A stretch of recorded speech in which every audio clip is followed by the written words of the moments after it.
Hello, everyone, and welcome to the Ukulele on the Ground podcast. My name is Aldrin Guerrero. Joining me are Mr. Aaron, the voice Nakamura. Say what's up, Aaron. What's up? Mr. Kahai, the legend Fergan. Say what's up, Kahai. What's up? It is 1 p.m. Thursday. That means we're going to talk about ukulele, answer any ukulele questions that you guys might have.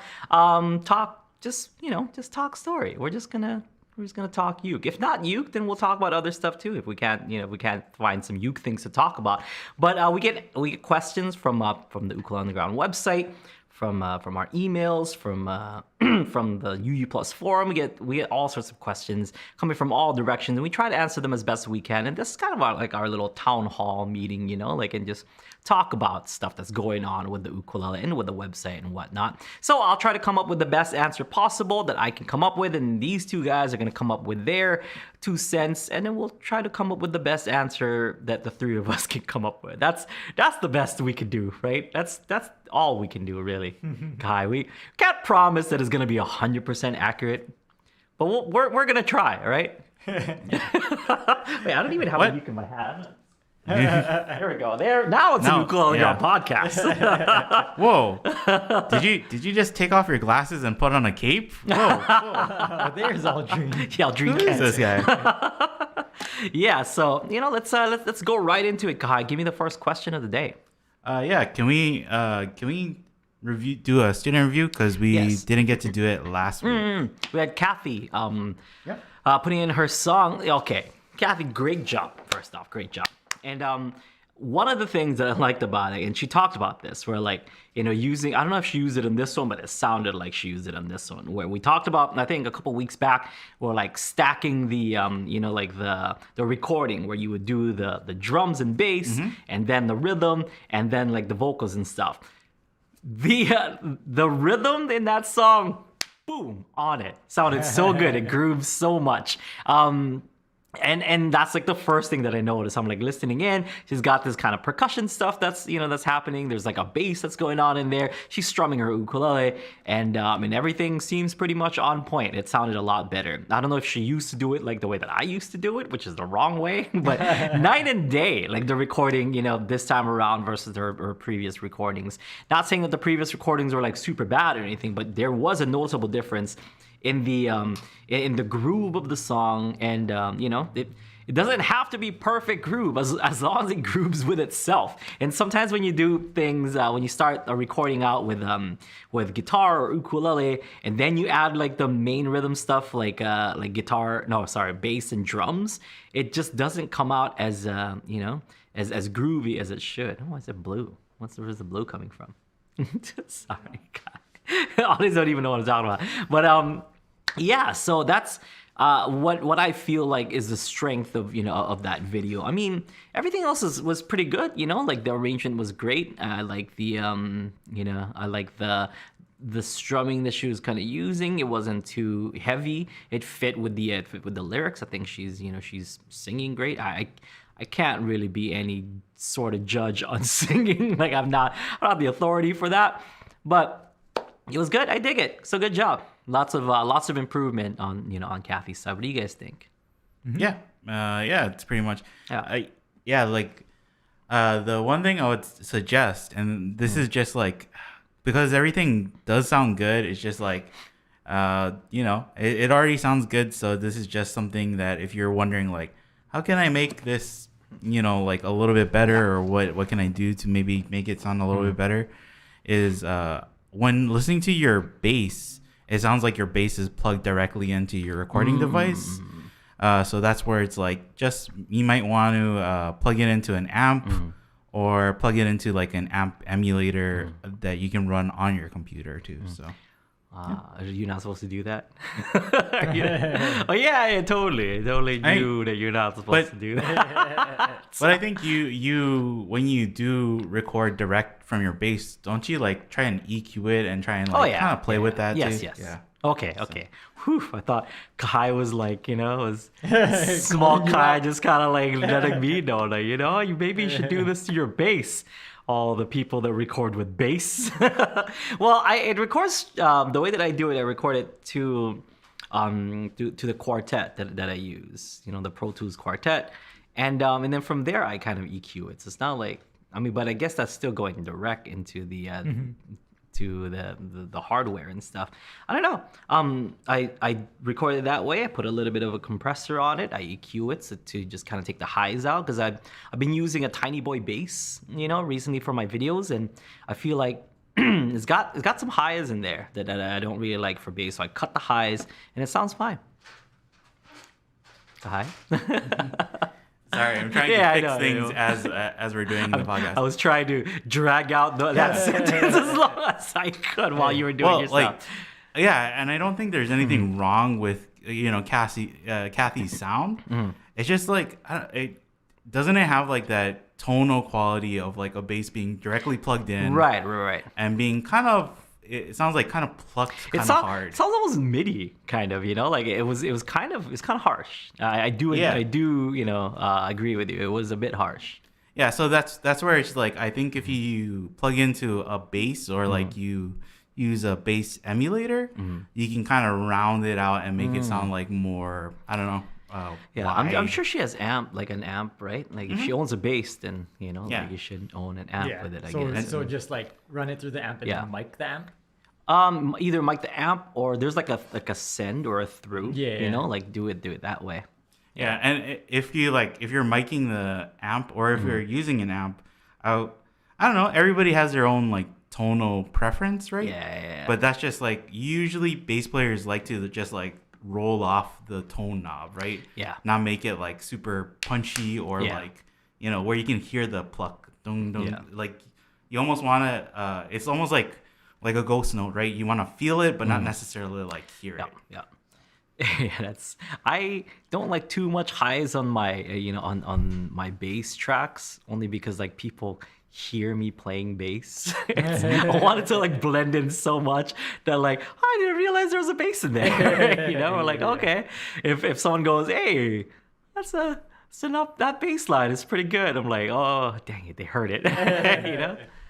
Yeah, so it is preference, right? Like, and she probably has to play with it to find what she likes, but that's, I don't know, those are just suggestions too. Yeah. Cool. So, Aaron, what any last minute additions that you want to add? Just that like her ukulele playing has come a long way since like the first time that we heard her. So she's added technique in there. She's doing well. Stuff. Pretty good. Yeah. Pretty good. Sounds really good. Yeah. Cool beans. So, Kahai, what do we have any other questions? Saw all those words that I was dragging out. Thank you. Simon asked, hi, you team. My teacher suggested another way to hold the G. He prefers to switch the index and middle finger so it's easier to pivot to G7 and G minor. I see his point, but it does make G a little harder to hold without hitting a fret wire. Thoughts on the pros/cons of his style? Okay. So I'm gonna go back to to G to G7. I guess. I guess. Because you're just like sliding down. So they're talking about this one right here. So I'm gonna start this off by saying, no. No, I'm not gonna say no. No. See, the thing is, I was taught to hold all the chords, different ways. So that's one way to hold a G chord. Yeah. Okay. Not the best way. I'll say that. Not the best way to hold the G chord, but it also depends, like where you're coming from and where you're going to. I guess in a certain sense and stuff. There might be a line for some reason that you might do that requires you to do this, but I wouldn't say that that's the primary way of playing or holding G that you should learn. I feel like the primary way of playing G should always be this way. Okay, and let's get into the reasons why.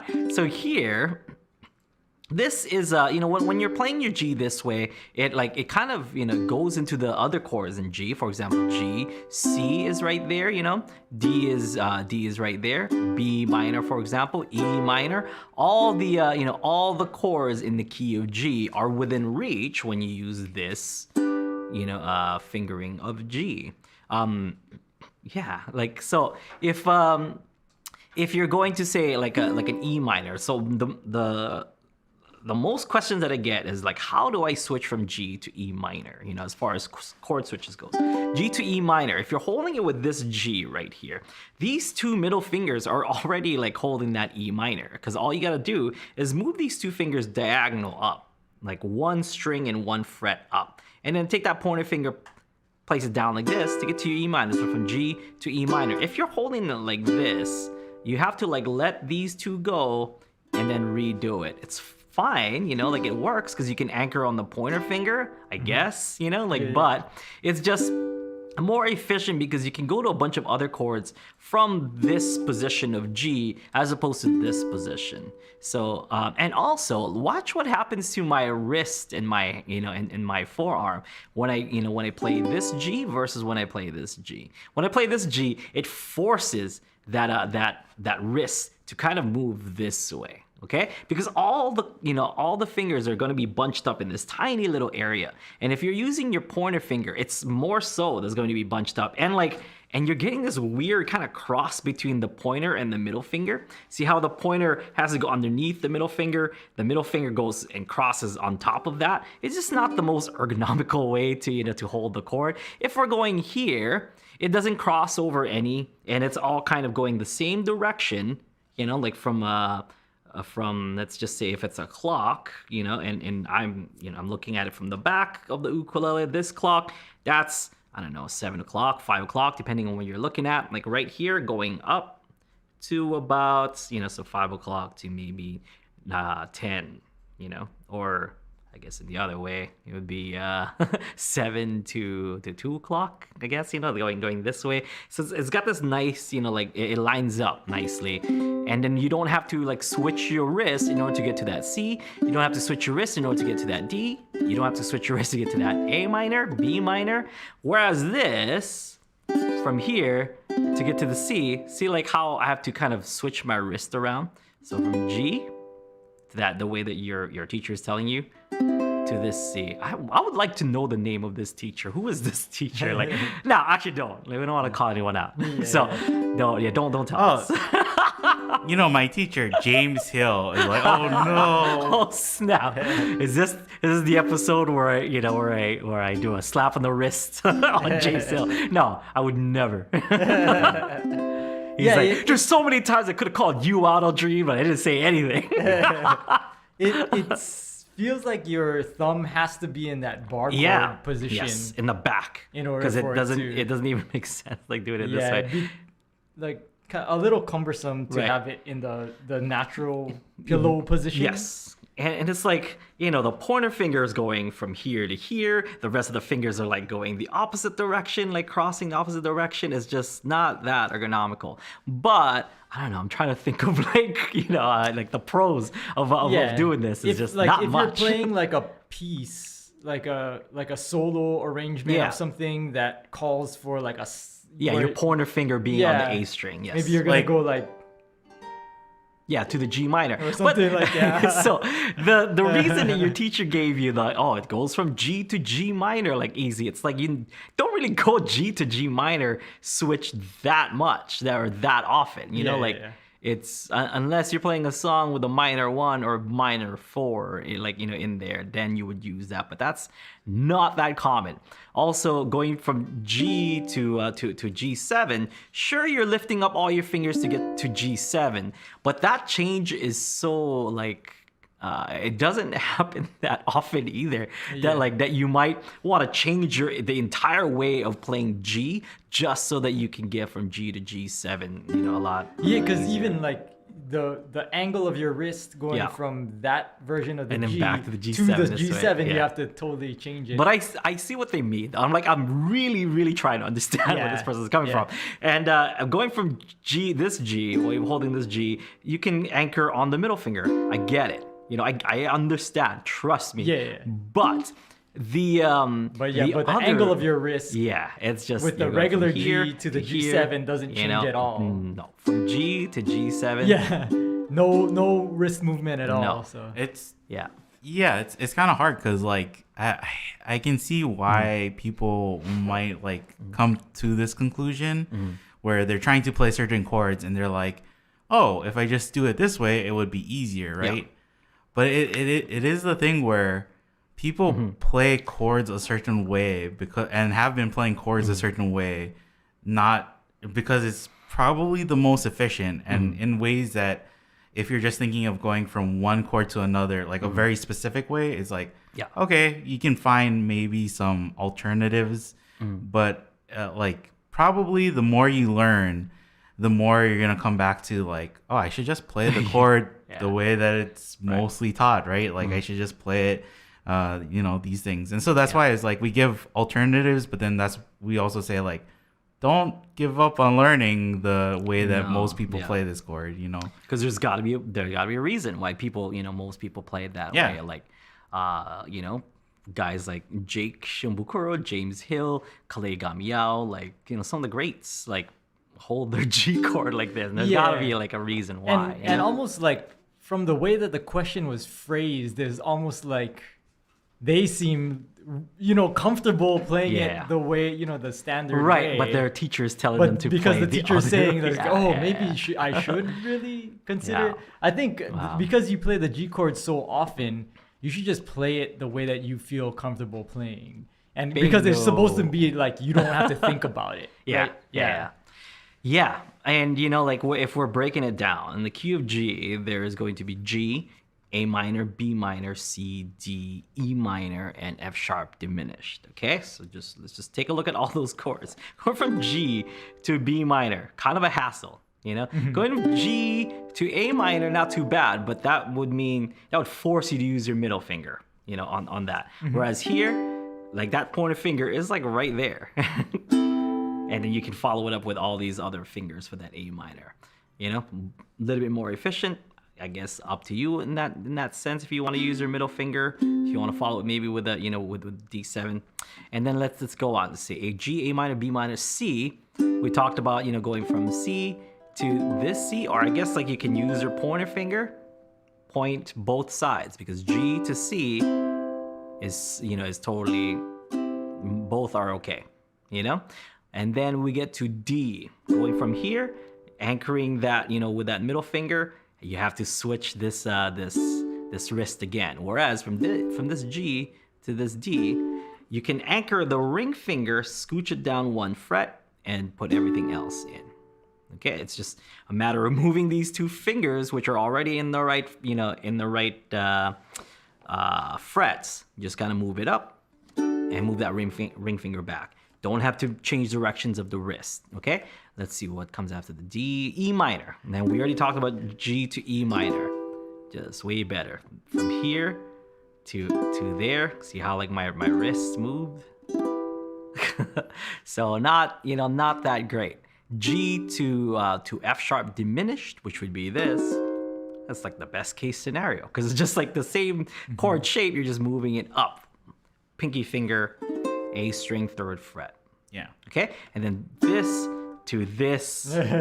Like not only do you have to move your wrist, but you have to move the whole thing up. Not saying that you were gonna go to diminished chords like that much, but say you got interested in playing jazz and stuff. Like it's just. And then on that note, we have stuff like G to say like A minor 7 if we're playing jazz. Going from this G to this, it's like you have to completely let everything go. Whereas from G to that, it's just scooching this pointer finger over so that you play that minor. Like there's all these from G to like maybe this minor 7 if you want to use that minor 7. There's so many follow-ups that your teachers is not seeing as far as we want to see you through not just beginner stuff and not just intermediate stuff. We hope for the best for everyone, that they're gonna learn like as much chords as possible and just get better. Get better and better. If you want to stick to being a maybe like if you want to just stay a beginner or like advanced beginner, even like maybe you can get away with that, but later on you're gonna run into some chords that are just not gonna be that great to switch from this G. I bet there's like it kind of Aaron was saying like a solo song or something like very specific where you gotta play it like that. So it's like, okay, yeah, It's like and people will come up and be like, what about this? You said in this video at 20 minutes and 13 seconds in to play like this. I thought you said not to play like. Yeah. And it's like, okay. You said. Yeah. Okay, you caught us. You caught the one time that we, so. Not negating all the other times that this one is better. This, it's just it's a tool set, right? It's like saying if you have like a nice sturdy hammer in your tool belt, that's like the G chord, and then instead it's like every time you play it, you need to hammer a nail. You go, I'm gonna use this little tiny screwdriver. And I'm just gonna make little tiny taps into it. It's like, okay, sure, but there is like Aaron wrote an article, right, like recently, where it's talking about kind of like the invention of the ukulele, and like around the 1870s, is that when it kind of like you can say it was? I mean, like when people started kind of calling it like ukulele. No, would have been like 80s or 90s. 1880s or 90s. Yeah, when it started 90s, maybe started kind of catching on that. So that was the ukulele. So it's over 100 years old, right? I'm sure there are people who try to play G like that. Yeah. And there's a reason why people don't teach G like that anymore. Yeah. So it's like, I'm sure it was tried, but the things that work stick around. The things that don't kind of just like, you don't really see it. So. Right.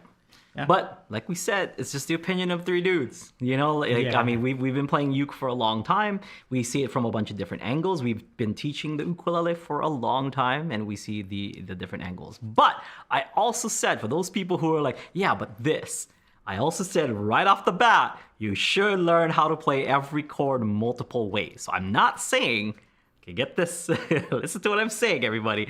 I'm not saying like you never play it that way, because I never said that. I said that this one is just a better choice, like to use as a primary way of playing the G chord. You can play the other one if it calls for playing it a certain way, like Aaron said, if there's an ukulele or there's like a solo part that that has to be done that gets you to play the G chord this way, go ahead and go do that. We never said never do that. We just said, this one would be a better choice for your primary way of holding the G chord. It's not even like a Phillips screwdriver or like a straight edge screwdriver.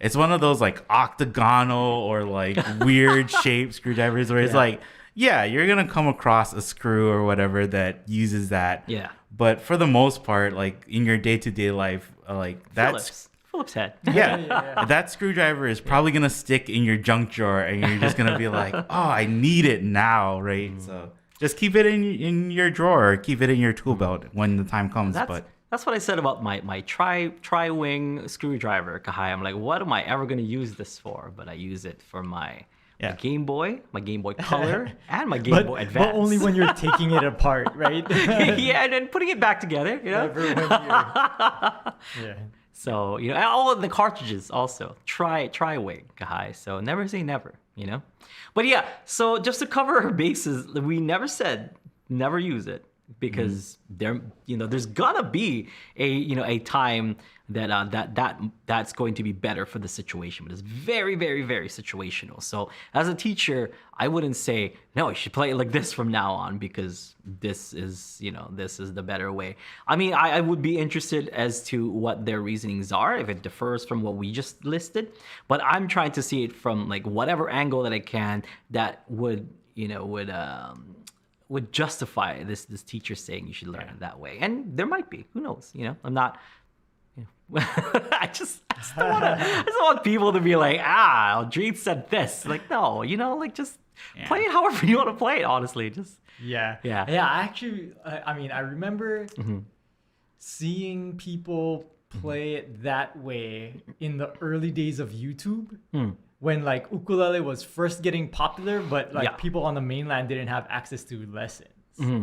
So like I remember seeing like, I guess there were only diagrams, right? Chord diagrams. Like, and so that's you would see a few YouTubers like, playing it that way, and like you could tell right off the bat that they were not from Hawaii, or like they didn't get any formal lessons. Right. Like if they played it that way. Yeah. It was like a telltale sign almost. Yeah.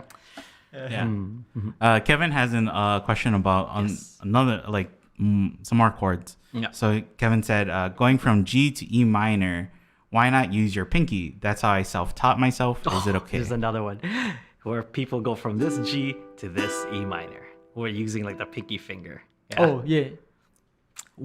I'm gonna preface this once again by saying there's gonna be a time where that's the thing. If you're a beginner especially, and you're going from G to E minor, like using this super easy way out, like getting to that chord. Not saying that it's bad, not saying that like you shouldn't use it.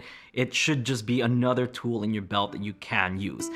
But I'm gonna have to say this though, if you're a beginner playing your E minor this way coming from G and never playing it this way, and getting so used to it, getting so used to using your pinky finger for the E minor, it's gonna be bad in the long run, because you're gonna need this chord shape sooner or later.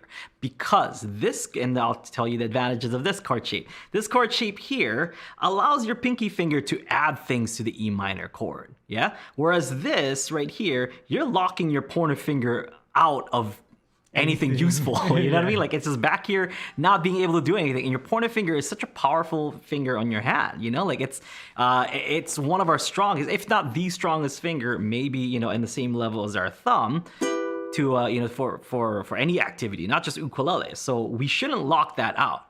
Okay, so using your G to E minor, while that's easy and all comfortable to do, it's not really ideal later on, because like we said, we want ideally we want to see you guys go past just beginner, just intermediate. Our whole thing is to take your ukulele playing to the next level. You don't want to just stay in the beginner level where you're just like kind of using this and cheating your way into an E minor. You eventually want to move over to this E minor, which then allows you to add so much color to that E minor chord. So you have this E minor, you can have an E minor 7, you can add a double E in that E minor if you want to. You can add a flat 5, like if you want to. Well, not flat 5, but let's see, 1, 2, 3, 4, 5, 6, 7. Flat 7, E minor flat 7. You can do that if you want to. You can add a flat 9. There's so much stuff that you can do with this, with this E minor chord shape. Okay, especially, and here's where it gets more interesting. This is not the only, the only time, E minor is not the only time that you're going to be using this chord shape. Okay, you're going to be using this chord shape here, maybe here, all the way up there. So if you're using your pinky finger to use that chord shape to play that minor chord shape, or using your pinky finger to play a minor chord shape, it still locks out your pointer finger from all the other things that you could do, and you're missing out on stuff like or like, yeah, you couldn't do that with I guess you could, but it's just so like, why would you? Like, why would you do it that way? It just doesn't make sense.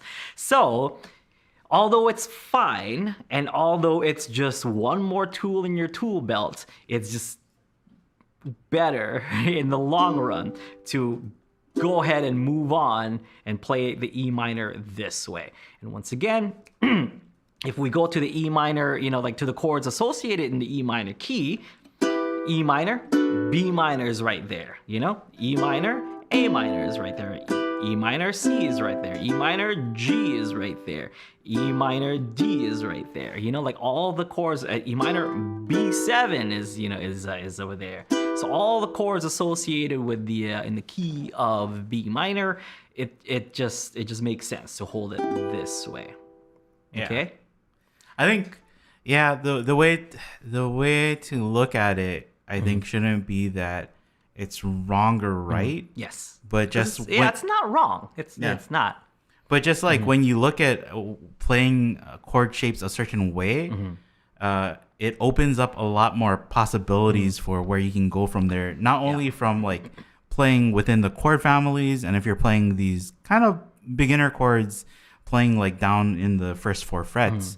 But even like when I think about E minor, I think about like a pretty common transition that I might make is like a A minor, and I would make like the A minor in like the inversion using the G minor shape, right? And so like if you do that, like it's just you're just moving your whole hand up, and you're not like switching fingers around, or you're not doing anything crazy. And I think like people try to find these types of like different alternatives for how to hold chords because they're like, I can't hold the chord the way that it's usually taught. So let me find like the, cheat to get around it, or there must be like a secret that nobody is telling me or something. And it's kind of, it's hard, but it's like the biggest secret that people don't tell you is that holding chords just takes time. Hard chords that these chords give everybody trouble. Yeah. And it's just the amount of time that you put into it that will make it easier to play. So it's the thing that people don't want to hear, really, right? They want to hear like, oh, here is the this one secret hack. We'll make your E chord way better or whatever. It's like, oh, okay, yeah. I always thought that like the people who are like rushing, like to like play certain things or to like get better right away is missing out on enjoying to play the instrument. Because when we were learning how to play ukulele, it wasn't like, none of us rushed to get into like the next level. We were just like, we would reach the next level by just naturally playing. Just being obsessed with a song. Yeah, being whatever. obsessed with a song or like playing with your friends and stuff and just enjoying playing ukulele. Really the part that, that takes the most time is just learning your first few chords of like C, A minor, F, G even, and strumming your first few chords. Once you're there, I think don't concentrate on like, okay, well, oh, I have to learn this now or whatever. Just play. Like grab some, grab a chord chart, a chord sheet or whatever it may be. Like, okay, well, how do you play that chord? Okay, cool. I think it's this way. And just, enjoy playing the song, and eventually your fingers will move as they should. Like they'll just fall into place, honestly.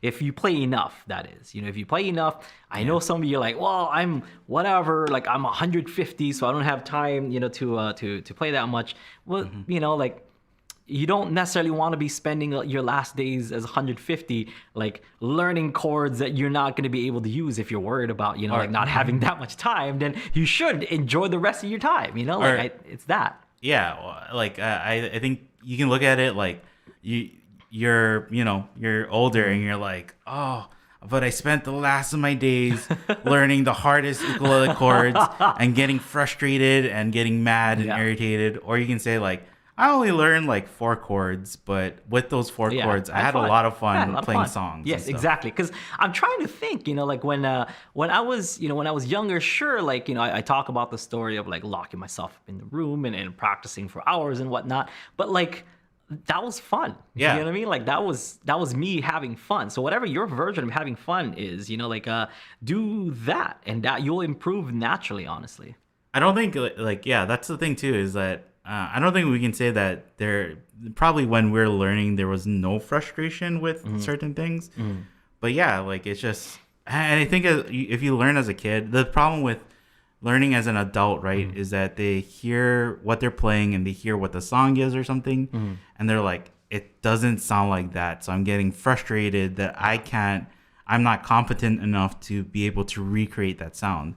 Whereas kids, they might be like not hitting all the strings on the G chord, not playing the C chord cleanly, not doing anything, but they're just like, they just keep playing. And that's where it's like, because they don't really care if they're like sounding good, sounding correct, holding things correctly, they just progress, and it's like, that's where you see kids, we get adult learners who are like, oh, but it's so frustrating when you hear about a kid who's only 5 and he's way better than you. I just want to give up. It's like, the reason why he's probably better than you, it doesn't really have to do with age. It's probably just that he just doesn't really care. He doesn't put that pressure on him to play everything perfectly. Yeah, he is having fun, and that's how he's getting better, is just by having the most fun. And like I remember like being like an intermediate player, knowing how to kind of like play my instrument, but I was playing an applause like the entire time, and not necessarily like the best acoustic sounding. So whenever I'm talking about like, oh, I used to like lock up myself in the room and put these CDs on and stuff, like most of the time, most of that will be like playing my my concert kamaka, or like my eventually my tenor like applause ukulele, and it just, I didn't really care too much about like how it sounded. But when I switched over to finally got a kamaka, like when I was in college, I'm like, I'm gonna play every song I know, because like it sounds so much better now. It's just like I had fun with those with those instruments, and now like when I finally got a real instrument, it's like, oh yeah, I enjoy it even more. So if you're at that point where like, like, I don't know, maybe it's this, maybe it's my instrument, maybe it's the strings, maybe it's that, and then like you finally get like the perfect setup, but then you ignore like having fun of the actual learning and playing your instrument part, then it's gonna be that enjoyment is gonna be further and further and further away from you, rather than just like enjoying the instrument for what it is, enjoying like what you can do with it, and instead of putting so much pressure, on yourself. Yeah, it's hard because I feel like the people who start questioning that, right? Like, should I buy a new ukulele? Should I do this to get better? Should I do this? It's like it's a thing where you're probably always gonna be chasing something, right? Yeah. You're always gonna be looking at like, that's why I'm not happy with my playing, is because my ukulele isn't that good. Yeah. Or I need to, I need to spend more money to get this thing or whatever. Yeah, maybe I'm just not holding my G chord right. Maybe if I hold it like this, it'll sound way better. Oh, maybe if I check out this person who says that they have all the secrets to learning these things. It's like, it's so.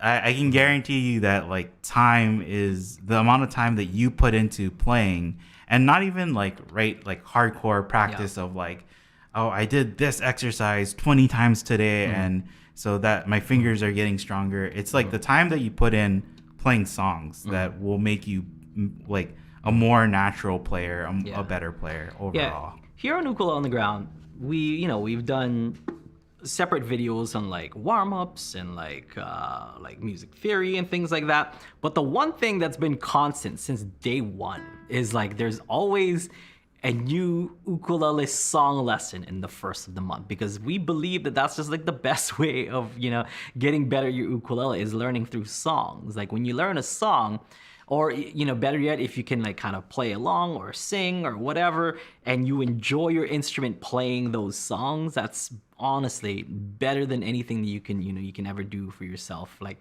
just I feel like, well, personally, like in my life, like learning a song and enjoying my ukulele and the accomplishment that I got from learning that song motivates me to keep wanting to play, to keep going, to keep getting better. But it's because of the enjoyment. Like I enjoy the instrument instead of just like, oh, I'm frustrated.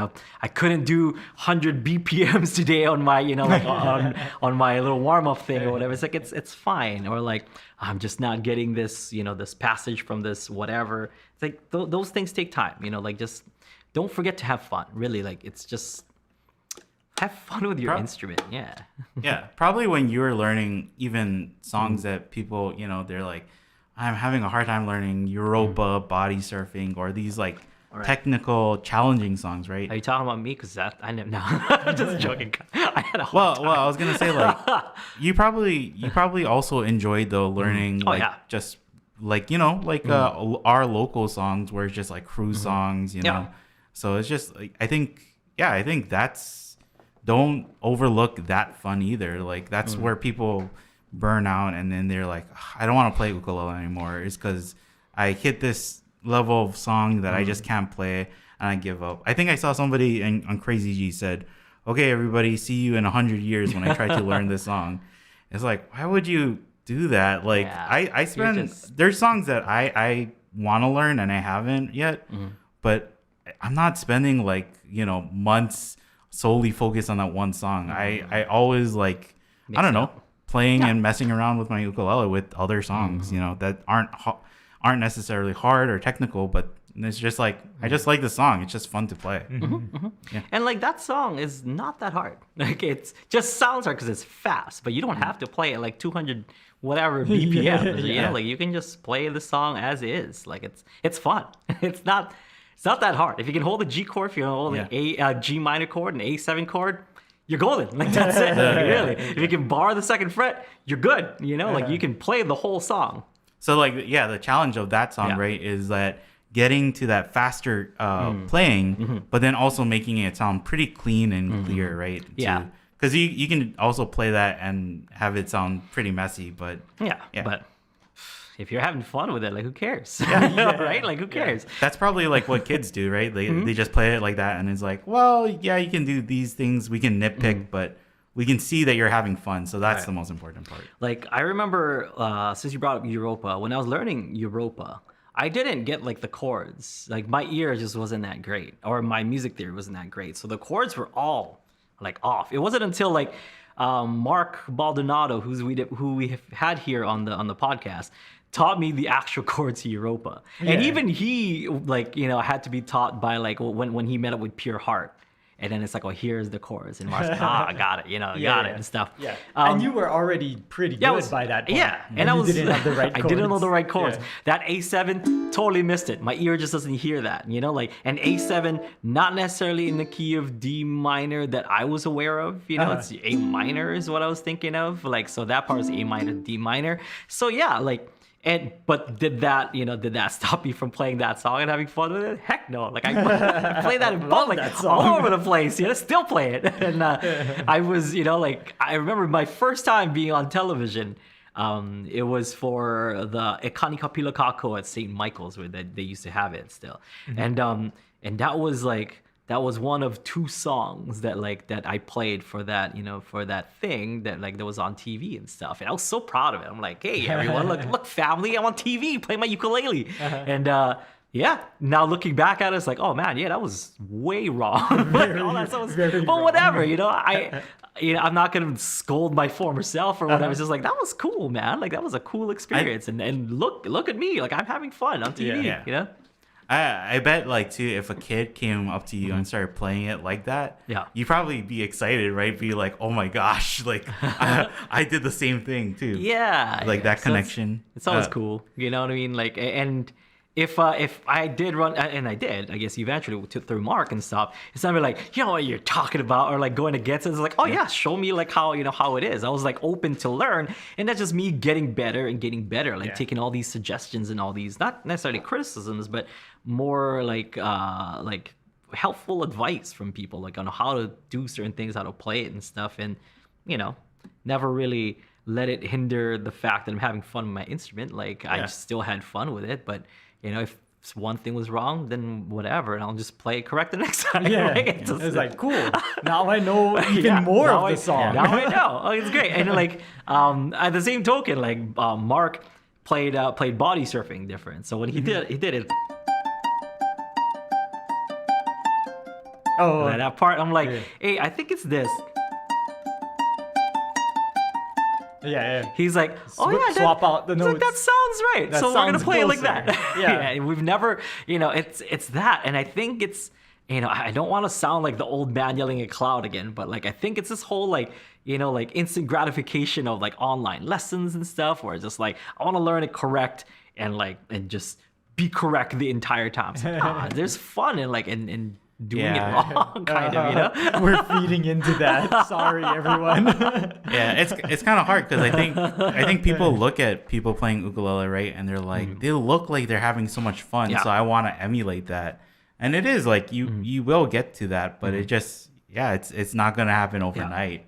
So I'm not gonna, you know, like if I see somebody playing their G this way or whatever, I'm not gonna be like, hey, whoa, there with the G, you know, like. Can you stop that, please? You know, I'm not gonna do that. If you're playing it that way, go ahead. If it feels comfortable for you, you know, to play it that way, or what was the other one, like E minor with the pinky and stuff. I'm not gonna like judge people. It's totally. I see that all the time. Like even with like private students and stuff on the private lessons, like I'll see it. I'll say something because I have to. I'm like your teacher. You know, I kind of have to give you advice, but usually my advice is like, that's cool. You know, don't forget how to hold it that way because one of these days, you know, you might have to use that, because that, you know, one of the greatest like mentors ever come across, which is I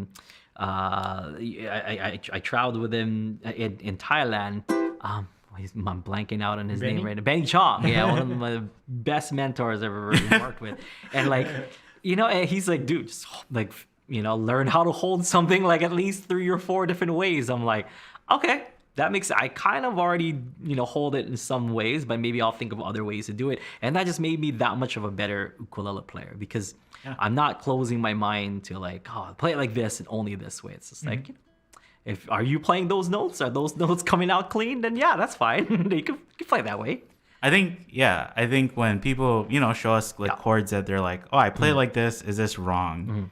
And that's why we always have trouble with like, it's not wrong. There's not really a wrong or right, but because you're playing like this, the only thing is you're kind of closing off possibilities, right, to other things. So I think that's what we're really trying to say is like, that's why you want to learn things a certain way is just because it opens up your branches of playing. But that doesn't mean that you should, like you said, like just throw it away, right? Like just keep it in your back pocket. Like, you never know when you'll need to go back to that chord or that one way. more way of holding that G chord or that E minor chord. Like it's not wrong, Like I said, if the notes are coming out, are those notes the notes for E minor chord? Then yeah, that's an E minor chord. I wanted to bring up like somebody that we know that like he kind of personifies this idea of just like not really, I don't know, like thinking too much about it and just playing with feeling and just having fun, right? Is like Uncle Daryl. Like he plays stuff and he does stuff. And I remember filming with him and talking to him afterwards. And you were like, oh yeah, it was really cool when you did this. And he was like, I did that? And he, like not even realizing that it's like, oh, you're using inversions to play these other notes and you're using like related major and minor chords to play over them. But he's just like, I just play it because it sounds good to me. Like that's all I'm doing. That's an old school player right there. Just press. Press. So you can probably like look at his fingers, right, and be like, oh, you shouldn't hold it like that. You should put your pinky over here, or you should do this. But like at the end of the day, he plays fantastically. Yeah. So like, and he has his own signature sound, and it like sounds great. So that's why you can't really say like this is right, this is wrong. It's just like the most important thing is you're playing and you're having fun. Yeah. Imagine like what Juilliard like back in the day used to think about like jazz players and like in blues and stuff. Like, oh, why would you play that note? It's so jarring. Like, but it's like an entire genre now. Like of study, right? In music schools, like all the people who were like turned down by like that's not classical music. You can't learn that here. They became like the professors who ended up teaching at music schools. Like, I'm teaching jazz standard at Berkeley or whatever. So yeah. So once again, our official stance is if it works, then it works. But like this, we do it this way for a reason. But don't forget how to play the other way. I think the only thing that we can say that try and avoid and don't do is hold chords or hold things where it hurts. Yes. Yeah, definitely. Yeah, don't do that. Don't. I mean, do that. And if it's a chord that like we're telling you like hold it like this and it's hurting you, you probably have to adjust how you hold it because really no chord should really hurt when you're holding it. I don't. Maybe some chords that Benny teaches like hurt a little bit, like have a little bit of a stretch, but it hurts so good though, Kai. Well, I just need to play Twinkle Twinkle Little Star, so I gotta. There's that one where like it's like the F, but then you're holding the middle 2 strings. So I'm like, how do I even? Yeah. He's just like, oh, well, that's the chord because you need the you need the 7th fret A string, but you need the 2 middle ones. Yeah, and you need 2 other fingers to add stuff. Like, it's just like, okay, I guess most jazz players who are watching, they're probably like, what? You don't know how to hold things? Like, yeah, I'm not a jazz player. I'm you, okay? I'm learning. Yeah. But I don't care. Say whatever you want. Yeah, I mean, it's tough nowadays to kind of like balance the I'm learning stuff, but I'm also just having fun, doing it. But it doesn't have to be, because a lot of the times, we're bombarded by like all these like YouTube videos and like music theory, like majors that are coming out and saying that like, oh, these, like you should do this to your chord, or like TikTok, like ukuleles that are like, this sounds so much better. You can do this with the blah blah, and it's just like that's cool. And trust me, it's awesome and it's cool. But like, but you shouldn't, like, oh, I'm gonna do that from now on, and then like hinder yourself from enjoying your ukulele because you're concentrated in doing some kind of fad. Yeah, like it's fine to check it out. They are fun, but it's just like don't get obsessed or caught up in that kind of stuff. Yeah, let's have fun. Learn a song or two. Like that's way more fun. Like I don't know. I've reached a point in my ukulele playing where I'm like, I think I'm good. Like, I mean, I'm open to learning more stuff, definitely, but I think I'm good as far as like where I am. I'm like, not like, man, I'm good. Like, no, I'm happy. As in, like, I'm content. Let's just say that I'm content with like. But then there's always where another song. Of course, there's always another song, and there's definitely some like some lifelong projects that I'm working on. Like for example, Eugene's Trick Bag, still in my lifelong like journey to playlist.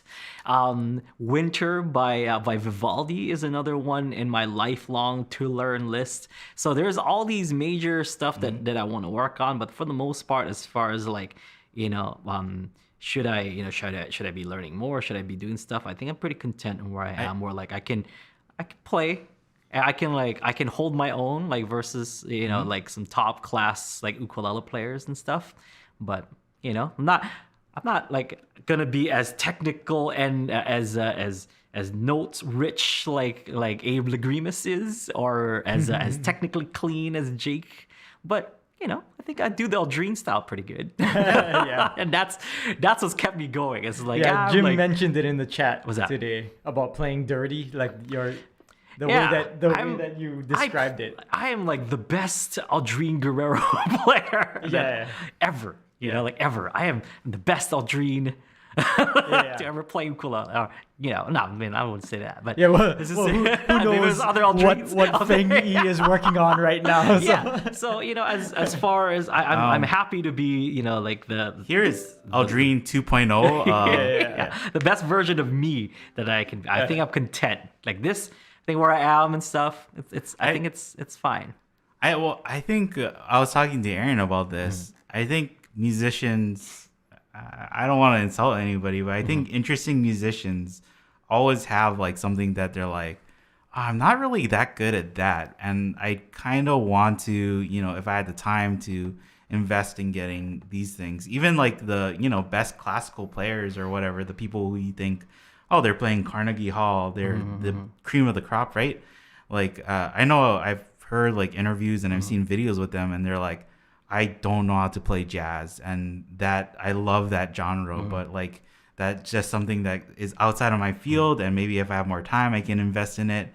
But yeah, I think I don't know, like there's no endpoint with music, right? So it's some people find it frustrating having something that is gonna be out of their grasp, but I think that's a normal thing in music to have something that is like, oh, that's always something that I aspire to do, but that might not ever happen. That's just like my lifelong project of working on getting better at this particular thing. So I did have like an old man yells at cloud moment this past weekend, and I'm not gonna like mention names and stuff. So, but we started a TikTok recently. So if you guys are on TikTok and stuff, like go follow us on TikTok. We put a couple of videos up there. So while I was perusing TikTok, there is an ukulele. I'm not gonna name names. There's an ukulele player, that I love. I love this person's like style. I think they're one of the best ukulele players that I've seen. It's not one that you probably know. So let's just say that, But I think that person is like one of the most skilled, one of the most cleanest, one of the best uke players that I've come across. And then I saw like a TikTok of that person doing like a $1 ukulele versus $1,000 ukulele, and it's just like going with the trend where like they You know, like yeah. Well, granted, we are doing TikTok videos. I know in but that style. It's just so I saw that and I'm like, okay, well if he's doing it, you know, then I guess it's fine. Like to go with the trend because I've been trying to go against the grain, like this entire time. I'm like I want to like teach people instead of like doing the low hanging fruit of like Clickbaity one stuff. clickbaity like dollar ukulele versus whatever $1,000 ukulele, you know. It's kind of like I've seen car guys, right? They're like, oh, how do you feel about Fast and the Furious? And they're just like, I've come to accept that it's good because it gets people interested, right? Yes. And that's kind of the same thing is like, yeah, these things are, do they add so much like learning value to the ukulele community? I don't know, but it adds enough entertainment value that hopefully people can watch that one or watch something and be like, oh, I'm interested in ukulele now, right? Yeah, like that's kind of the good that comes from it. And it's just like I was telling my wife, I'm like, man, like this person is like one of the best uke players I've ever met, you know. Or I don't know if we met actually, but it's one of those where like I wish they didn't have to do that. I wish people like this person had enough like attention to their skill and their like their technicality that they don't have to make videos like that in order to like the get people that views. like those videos, like you don't even know, man. Yes, you know what I mean? Like, right? Like this guy is a killer. That's what I was telling because my wife is like, well, it's a thing that people do now. You know, like TikTok is a thing, and like, and if people want to get attention, that's the kind of videos that they have to make. And I'm like, but like this person shouldn't have to resort to making these these type of videos. They should just be like, they should just be getting video clicks or views based on like, man, this guy's really good. You know what I mean? Like just on that, I think they should not be necessarily the case today. Yeah, no. And that's why like and my wife is a huge like TikTok person, you know. I mean, she doesn't. Yeah, she's a TikTok user. She's not she doesn't post like TikToks or anything. But it's just like, and so she knows the trends and stuff. But it's just and I haven't. I don't have a TikTok. For those of you folks who are who are asking, I don't. Ukulele Underground has a TikTok, and I'm in it, but I don't personally have one. Maybe one of these days I'll post a dancing video so I can get with it. I was gonna tell you. When are we gonna post the next dancing video? Oh, you got to do the Fortnite today dance, now. You know, now that you've asked for it, Kai, it's on my to-do list today. How sad would we be though that is like that gets more views? Oh man, super sad. I would be sad. I don't think we can face that reality. I know. And then one day I'm just like, I'm gonna come into the office and I'm like, guys, sorry, but this is way more lucrative for me to be dancing on TikTok than it is to teach ukulele. You know, we've talked a long time about doing a 7-Eleven review show. Yeah, which probably would get more views than Ukulele Underground. Still want to do that show.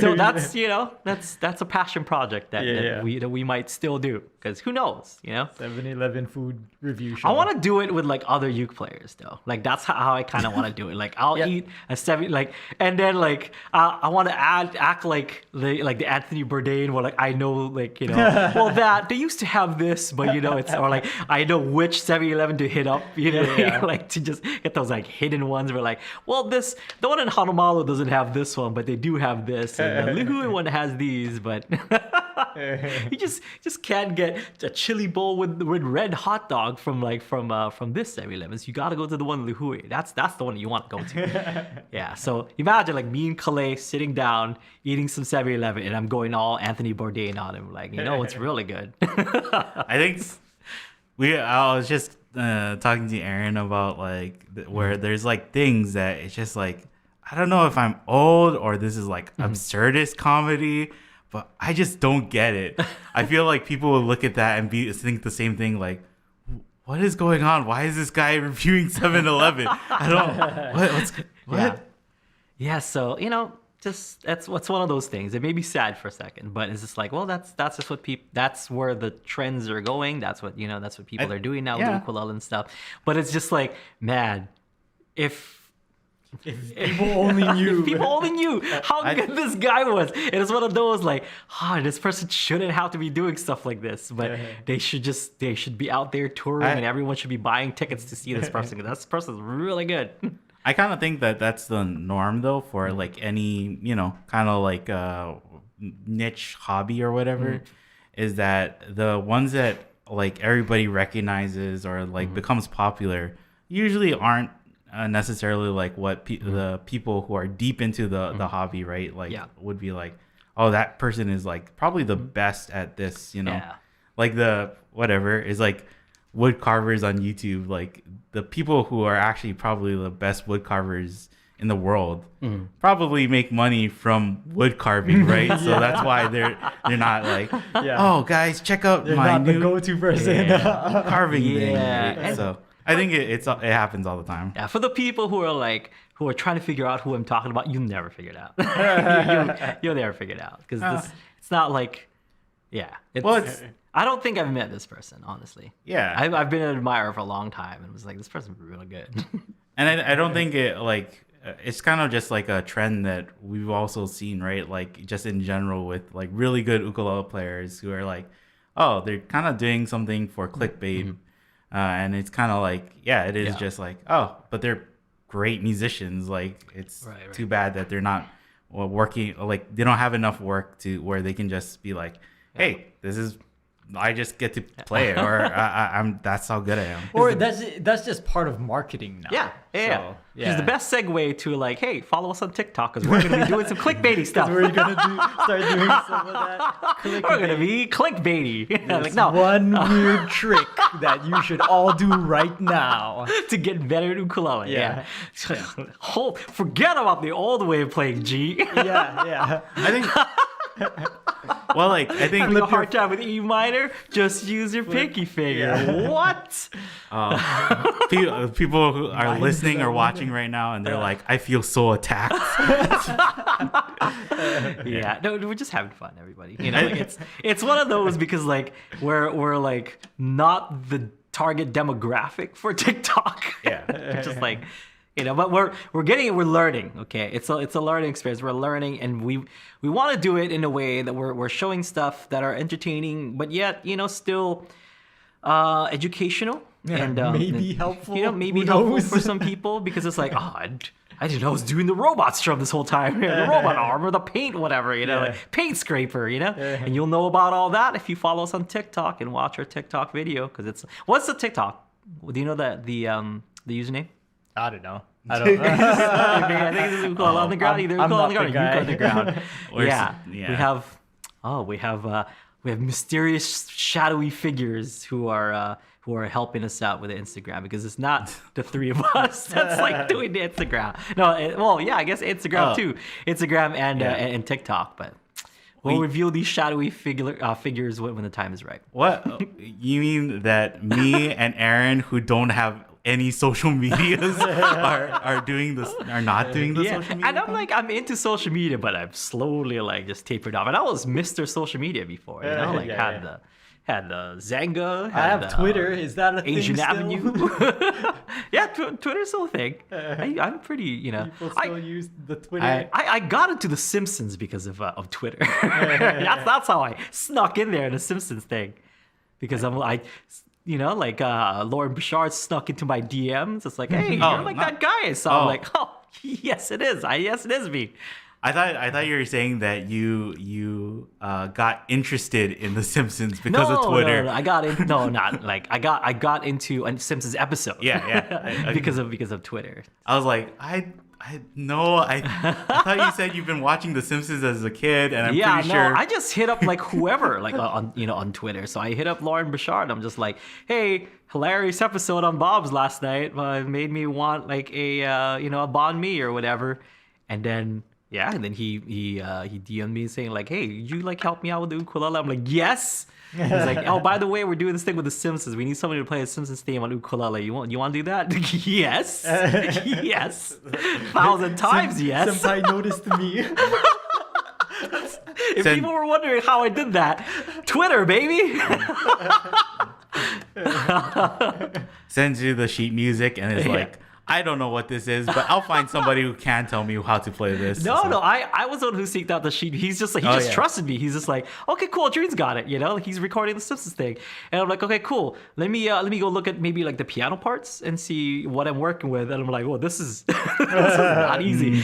More than you could chew. So I see Mike, help me. I asked Magic Mike, and he did some magic and told me all about cluster chords and. He didn't teach me how to play the ukulele. He's just like, oh yeah, they exist. So I'm like, oh, okay, well, which ones can I play? Because they're pretty close to each other. So he did help me a lot arrange the tune, and I want to do it live soon. Not live, but like on a video and stuff. But it's gonna take some time because it's not an easy arrangement. Oh no. Yeah. But yeah, so I see TikTok tomorrow.